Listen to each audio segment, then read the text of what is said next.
أهلا بيكم في قناة فهمناكو، وطبعا ما تنسوش الاشتراك وتفعيل زر الجرس عشان يوصل لكم كل جديد. النهاردة في تاني حلقة لينا في سلسلة الرياضيات هنغوص في موضوع ممكن يبان من اسمه إنه معقد، لكنه في الحقيقة هو الأساس اللي قايم عليه عالمنا الرقمي كله تقريبا، وهو المصفوفات.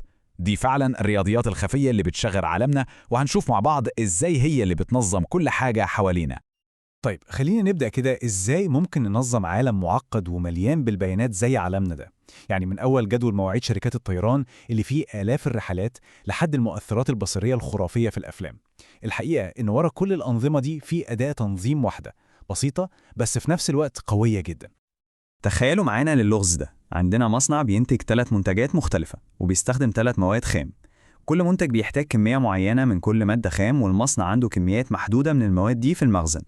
السؤال هنا، المصنع يعرف منين المفروض ينتج كام قطعة من كل منتج عشان يستغل كل موارده بالكامل وما يهدرش أي حاجة؟ للوهلة الأولى كده الواحد يتخض من كل الأرقام دي ويحس إن المسألة معقدة قوي. وهنا بقى بيظهر البطل بتاع القصة بتاعتنا اللي هيحل كل ده.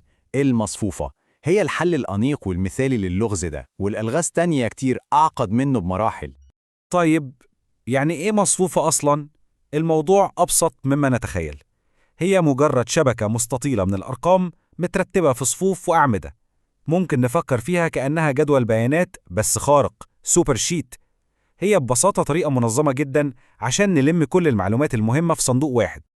ولما نيجي نكتبها بلغة الرياضة بنكتبها بالشكل ده، بنحطها بين قوسين، وبيبقى ليها عدد معين من الصفوف اللي بنسميها M، وعدد معين من الأعمدة اللي بنسميها N.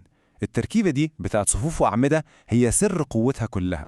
لكن الموضوع مش لازم يكون معقد خالص. فكرة المصفوفة ممكن تبقى بسيطة جدا، زي مثلا تنظيم مصاريف البيت الشهرية. هنا كل صف ممكن يمثل بند معين زي الأكل أو الكهرباء، وكل عمود يمثل فرد في الأسرة. كل المعلومات متلمة ومترتبة في مكان واحد. طيب، وبما إن المصفوفات دي صناديق أرقام، يبقى أكيد ليها طريقة حساب خاصة بيها، ليها قواعدها.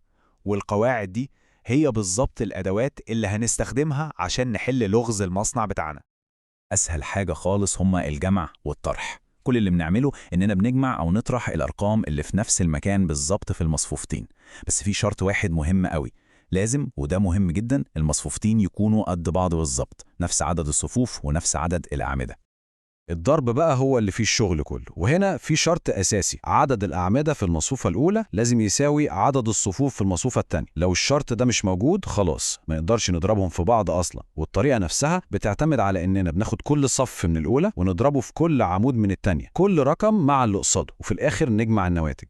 الحركة دي بتاعت صف في عمود هي دي سر القوة كلها في ضرب المصفوفات. والرسم ده بيلخص القاعدة دي بشكل عبقري. لو ضربنا مصفوفة أبعادها M في N في مصفوفة أبعادها N في T، الرقم المشترك اللي في النص ده ال N كأنه بياكل بعضه ويختفي، واللي بيفضل لنا مصفوفة جديدة خالص أبعادها هي الأرقام اللي على الحرف M في T. دي قاعدة أساسية جدا في عالم المصفوفات.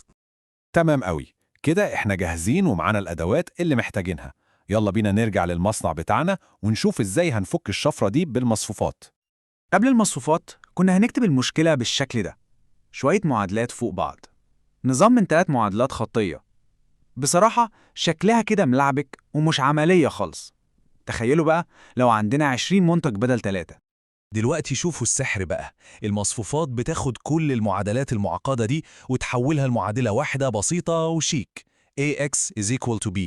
المصفوفة A دي لمت كل الأرقام بتاعة المواد الخام، والمتجه X ده هو اللي احنا بندور عليه، عدد المنتجات، والمتجه B هو الكميات اللي عندنا في المخزن. شفتوا ازاي كل الهيصة دي اتلخصت في معادلة واحدة أنيقة جدا؟ طيب جميل، المعادلة شكلها حلو، بس السؤال الأهم، هنجيب الإكس دي منين؟ يعني إزاي هنحل المعادلة دي عشان نعرف عدد المنتجات؟ الحل بسيط بشكل مدهش.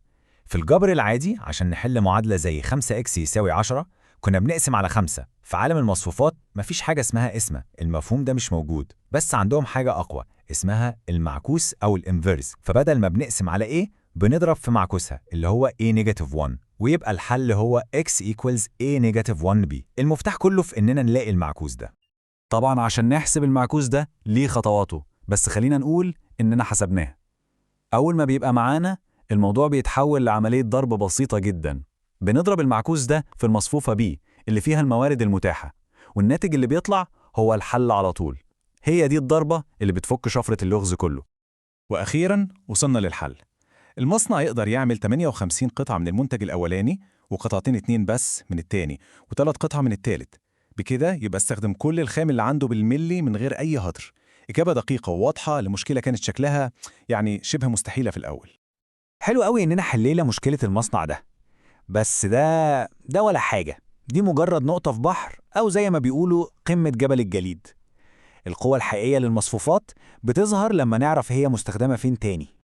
نفس الفكرة دي، نفس الرياضة دي، هي المحرك الخفي اللي بيشغل المؤثرات الخاصة في أفلام هوليوود. هي اللي بتشغل الجرافيكس في كل ألعاب الفيديو اللي بنلعبها. هي اللي بتخلي موبايلاتنا تتعرف على وشوشنا. هي اللي بتشغل النماذج الاقتصادية والذكاء الاصطناعي وتعلم الآلة وحتى تنظيم جداول رحلات الطيران في العالم كله. كل ده شغال بالمصفوفات. يعني المصفوفات دي فعلا لغة سرية عالمنا الرقمي كله مكتوب بيها، من أصغر تطبيق على الموبايل لأعقد أنظمة الذكاء الاصطناعي. وده يخلينا نفكر، لو ده سر واحد بس من أسرار الرياضة وقدر يعمل كل ده، يا ترى لسه في كام سر تاني مستخبي ومستني اللي يكتشفه ويغير بيه العالم؟